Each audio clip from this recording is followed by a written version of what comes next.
ఇప్పుడు 2026లో కొన్ని రాష్ట్రాలకు మరి ముఖ్యంగా 5 రాష్ట్రాలకు ఎలక్షన్స్ అయ్యాయి. ఇప్పుడు ఎలక్షన్స్ అయిన తర్వాత రిజల్ట్ కోసం వెయిట్ చేస్తున్నారు. మరి ఇక్కడ పోలింగ్ అనేది అంటే కొన్ని సర్వేలు ఏం చెప్తున్నాయి? ఎవరికి ఎక్కువ ఓట్లు వస్తాయని చెప్తున్నాయి. ఇలాంటి విషయాలే చాలా ఆశ్చర్యంగా కనిపిస్తున్నాయి. గత ప్రభుత్వానికి మొగ్గు చూపుతున్నారా? లేదు అంటే వీళ్ళు కొత్తదనాన్ని కోరుకుంటున్నారా? ఏం జరగబోతుంది అనేది కొన్ని సర్వేలు ఏం చెప్తున్నాయి? అసలు ఫస్ట్ ఆఫ్ ఆల్ మనం కేరళ గురించి మాట్లాడుకుంటే ఆల్రెడీ ఇప్పుడు సిపిఎం పార్టీ ఉంది.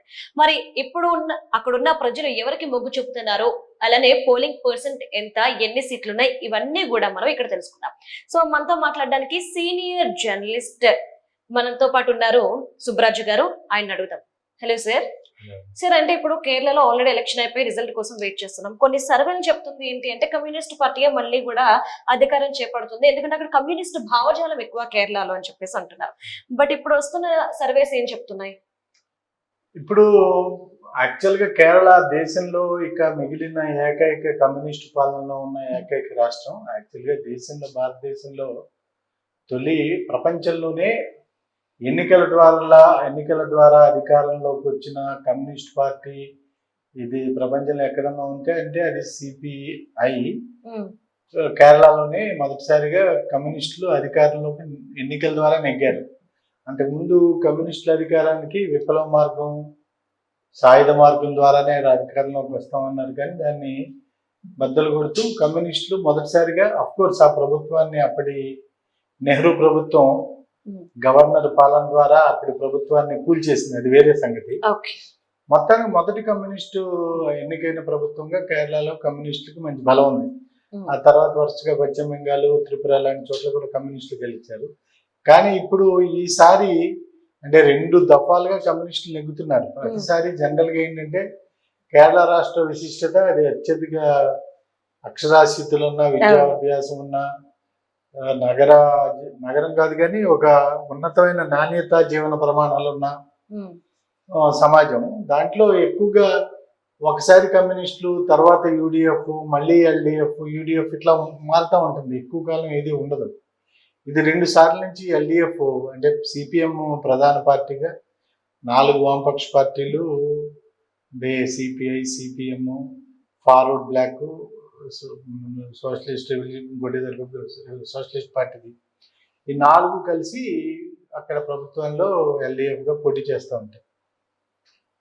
ఈసారి కేరళలో ఎల్డిఎఫ్ కంటే యూడిఎఫ్, బికాజ్ 10 సంవత్సరాల పాలనలో కొన్ని సహజంగానే ఈ ప్రభుత్వం మీద కొంత అసంతృప్తి అవన్నీ ఉండటంతో పాటు జనరల్గా ఒక నిబద్ధతతో పాటు ఒక క్రమశిక్షణ, ఒక కొంత నియంత్రణ ఉండే కమ్యూనిస్టుల్లో కూడా అప్పుడు అక్కడ కేరళలో ఉన్న పార్టీలో అంతర్గత కలహాలు, కుమ్ములాటలు, వ్యక్తిగత వైరుధ్యాలు, వ్యక్తిగతమైన ఇవి ఆ విధమైన గ్రూపులు ఏర్పడటం అది చూస్తున్నాం. ఒకటి.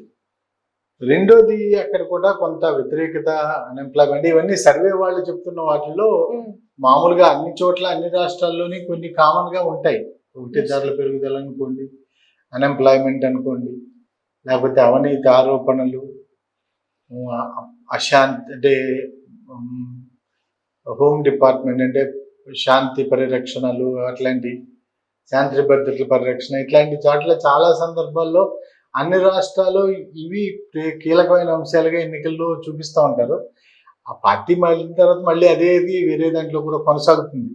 సో ఇక్కడ కూడా అట్లాగా దానికి అదనంగా శబరిమలలో బంగారం దొంగలింపులని, విదేశీ సహాయాలు అందిస్తున్న నిధులు, అంటే కేరళలో క్రిస్టియన్స్, ముస్లిమ్స్ కూడా బాగా పెద్ద సంఖ్యలో ఉంటారు. దాదాపుగా హిందూస్, క్రిస్టియన్స్, ముస్లిమ్స్ దాదాపుగా సమానంగా ఉండే రాష్ట్రం కేరళ. ఎందుకంటే మనకి అక్కడ ముస్లిమ్స్ దాదాపుగా 2000 సంవత్సరాలు, అంటే అరబ్ ఇస్లాం అనేది అసలు పుట్టక ముందు అరబ్ అనేది ఉండేది. ఆ అరబ్ లో వాళ్ళే ముస్లిమ్స్ అయ్యారు. మనకి భారతదేశానికి అరేబియా సముద్రమే కదా కేరళకి దానికి అడ్డు. వాళ్ళు 2000 సంవత్సరాల నుంచి మనకి అరబ్స్ కి ఆదాన ప్రదానాలు ఉన్నాయి. అతనితో మన రాజు, కేరళ రాజు వెళ్ళి కలిశాడని దానికి సంబంధించిన, అందుకని ఇప్పటికీ అరబ్ లో ఒక ఊర్లో కొబ్బరి తోటలు ఉంటాయి. ఇంకెక్కడ అరబ్ లో కొబ్బరి తోటలు ఇంకెక్కడ ఉండవు. ఈ రాజు నౌకలో కొబ్బరికాయలు తనతో పాటు తీసుకెళ్లి అక్కడనే అంత సంబంధ బాంధవ్యాలు ఉంటాయి. అట్లనే ముస్లిం అంత పూర్వం నుంచి ఇస్లాం అనేది రాకముందు నుంచి అరబ్స్ తోటి. సో అక్కడ జనాభాలో అందరూ సమానంగా ఉంటారు. ఇప్పుడు ఎప్పుడైతే కేంద్ర హోంశాఖ విదేశాల నుంచి ఇక్కడ పనిచేస్తున్న కొన్ని లాభాపేక్ష లేని విద్యా సంస్థలు అనుకోండి, ధార్మిక సంస్థలు అనుకోండి, వాటిలో నిధులను రాకుండా నియంత్రించడానికి, అంటే క్రిస్టియన్ మైనారిటీ స్కూల్స్, హాస్పిటల్ వీళ్ళకి ఎలా పడితే అట్లా నిధులు వచ్చేస్తా ఉండేవి. వాటిని నియంత్రించాలి అని చెప్పి కొన్ని చట్టం తీసుకొచ్చారు. FCRA అని, ఫారిన్ కరెన్సీ డొనేషన్స్ యాక్ట్ లాంటిది ఏదో దాన్ని రెగ్యులేట్ చేద్దామని. అది దానికి అక్కడ క్రిస్టియన్స్ ముస్లిమ్స్ లో ఒక భయాందోళనలు వచ్చినాయి. అఫ్ కోర్స్ అది ఒక ఇష్యూ అక్కడ. సో అట్లాగే ఈ సమస్యలన్నిటితోటి ఈసారి కేరళలో పెనయర్ విజయన్ గారి పార్టీ LDF, అంటే ఆయన CPM పార్టీ, అది ఓటమి చవి చూడబోతుందని ఈ సర్వే సంస్థలు చెప్తున్నాయి. అంటే రీసెంట్ గా 1.5 year బ్యాక్ ఒక సీనియర్ నటుడు కేరళలో, ఆయన ఒక హిందూ, ఆయన ఒక మాట అన్నారు సార్ మీడియా ముందుకు వచ్చి, కేరళలో అయ్యప్ప స్వామి టెంపుల్ లేకపోతే ఈ పాట కేరళలో ఒక్క హిందూ కూడా ఉండడు అని చెప్పేసి. సో దీన్ని బేస్ చేసుకుని చాలా మంది అంటుంది ఏంటంటే ఆయన మార్పు వచ్చేస్తుంది, కావాలని అందరూ మార్పు కోరుకుంటున్నారు అని స్ప్రెడ్ చేస్తున్నారు. యాక్చువల్ గా కేరళలో ఈ మత రాజకీయాలు పెద్దగా సౌత్ లోనే, ఈవెన్ తమిళనాడులో కూడా ఆ మేరకు పెద్దగా మత రాజకీయాలు ఫలితం చూపించప్పుడు మీరు కేరళ తర్వాత బెంగాల్ ఇవన్నీ పర్టికులర్ గా తమిళనాడు చూసినా కేరళ చూసినా బీజేపీకి పెద్దగా గెయిన్ ఏమి ఉండదండి. సో అది బీజేపీ కాళ్ళు అనుకోవటానికే ఇట్లాంటి ఒక విధమైనటువంటి మతం అనే అంశాన్ని తీసుకుని చాలా చెలవుల పల్లవుల దానికి రంగులద్ది చాలా మంచి మాయమాటలు అవి చెప్పి ప్రజల్లో మతానికి సంబంధించిన అంశాన్ని చుట్టుకుపోతే తప్పితే వాళ్ళ దుకాణం నిలబడదు నలవదు. కానీ అది అన్ని చోట్ల సౌత్ లో అట్లాగే ఉంటుంది అనేది చెప్పలేము. రైట్, కొన్ని సర్వేస్ చూద్దాం సార్. ఫస్ట్ ఆఫ్ ఆల్ మనం ఇప్పుడు ఎన్ని కాన్స్టిట్యూషన్స్ ఉన్నాయి, మ్యాజిక్ ఫిగర్ ఎంత అనేది చాలా క్లియర్ గా చెప్తున్నారు. మీరేమంటారు ఈ సర్వేస్ ని చూసి? అదేనండి, మ్యాజిక్ ఇది నంబర్ 71 ఉంది, 140 స్థానాలు. దాంట్లో ఇప్పుడు చూస్తే UDF దాదాపుగా more than 10% ఎడ్జ్ ఉంది. అంటే ఏంటి, ఓట్ల పర్సెంటేజ్ కాకుండా సీట్ల స్థానాలు చూస్తే 76కి 61కి తేడా more than 10%. అప్పుడు మీరు ఇక్కడ చూస్తే అంత మళ్ళీ ఓట్ల శాతంలో అంత ఉండదు, 2% ఓట్ల శాతం తోటి సీట్లలో దాదాపుగా 25% సీట్లు తేడా వస్తున్నాయి. 2% ఓట్లతోటి 25% సీట్లు మారుతున్నాయి. అట్లా ఉంటే ఓట్ల రాజకీయాలు. సో LDF 61 అంటున్నారు.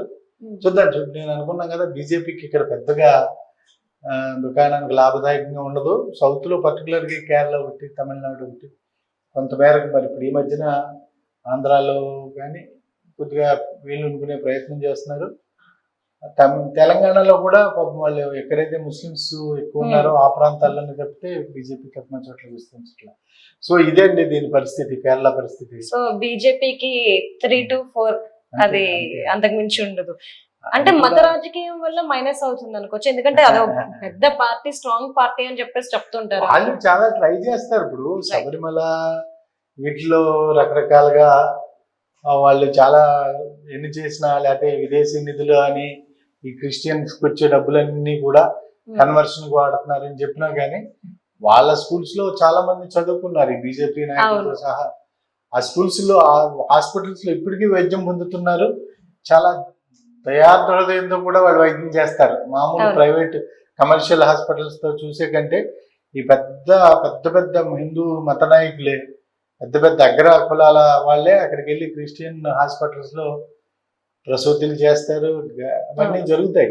కానీ అక్కడ కూడా మతాన్ని తీసుకెళ్లాలనే ప్రయత్నం. సో చదువుకున్న వాళ్ళు కాబట్టి కేరళ వాళ్ళు దాన్ని అంత మేరకు తీసుకోవాలి, ఎంతవరకు తీసుకోవాలో అంతవరకు తీసుకోవాలి. Right, thank you sir.